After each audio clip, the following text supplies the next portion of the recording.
ஹர ஹர சங்கர ஜய ஜய சங்கர ஹர ஹர சங்கர ஜய ஜய சங்கர. ஜெய ஜெய சங்கர ஹரஹர சங்கர காஞ்சி சங்கர காமகோட்டி சங்கரா.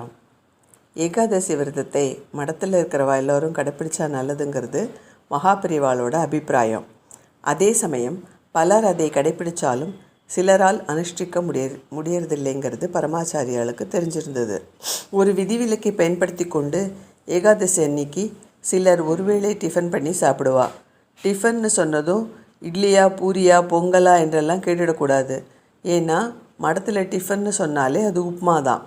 ஒரு சமயம் கும்பகோணம் பக்கத்தில் கிராமம் ஒன்றில் முகாமிட்டிருந்தா பெரியவா.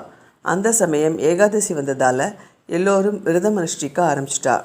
மடத்தோட விதிமுறைகள் எல்லாம் பலருக்கு தெரியாதுங்கிறதால விரதத்தை முழுசாக அனுஷ்டிக்காமல் ஒருவேளை டிஃபன் சாப்பிட்றவா எல்லோரும் சேர்ந்து ஒரு திட்டம் போட்டிருந்தா. அதாவது வழக்கமான உப்புமாவுக்கு பதிலாக டிஃபனுக்கு அடை பண்ணி சாப்பிட்றதுன்னு தீர்மானித்து அதுக்குரிய பொருளை எல்லாம் சேமித்து மாவு அரைச்சி தயாராக வச்சுட்டா. மத்தியானம் ஒருவேளை தான் சாப்பிட்லாங்கிறதால எப்போ உச்சி பொழுது ஆகும்னு காத்துட்டு இருந்த அவள்லாம் மத்தியானம் ஆச்சு. பாரிஜாரகர் அடையெல்லாம் வறுத்து தயாராக வச்சுட்டு எல்லாரையும் சாப்பிட கூப்பிட்டார். அத்தனை வேலையும் ரொம்ப அமைதியாக பெரியவாளுக்கு விஷயம் தெரிஞ்சிடக்கூடாதுங்கிறாப்புல காதும் வச்ச மாதிரி நடந்தது. அடையை சாப்பிட்றதுக்காக எல்லோரும் போய் உட்கார்ந்தா. பாரிஜாரகர் இலை போட ஆரம்பித்தார். சரியாக அதே நேரத்தில் பெரியவா எல்லாரையும் கூப்பிட்றா அப்படின்னு ஒரு குரல் கேட்டது. அவசரமாக எழுந்து ஓடினா எல்லாரும். வந்தவா எல்லோரையும் மென்மையான புன்னகையோடு பார்த்தார் பரமாச்சாரியா. இன்றைக்கி இந்த நேரம் ரொம்ப உத்தமமான நாழிகமாக விஷ்ணு சஹஸ்ரநாமத்தை பாராயணம் பண்ணினா எல்லா சௌபாகியங்களையும் அடையலான்னு சாஸ்திரங்களில் சொல்லியிருக்கு. அதனால் நீங்கள் எல்லோருமா சேர்ந்து விஷ்ணு சஹஸ்ரநாமத்தை ஒரு தரம் பாராயணம் பண்ணுங்கோ அப்படின்னா பெரியவா. பாராயணம் பண்ணினா எல்லாத்தையும் அடையலாம்.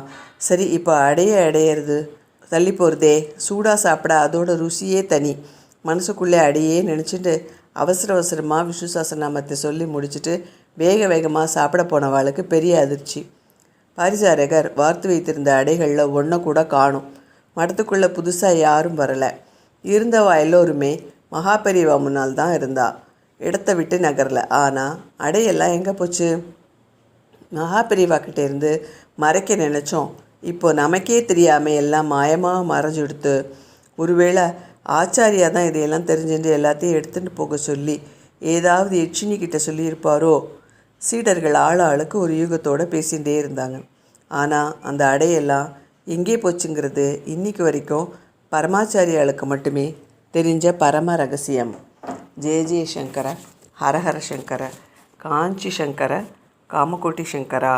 ஹர ஹர சங்கர ஜய ஜய சங்கர ஹர ஹர சங்கர ஜய ஜய சங்கர.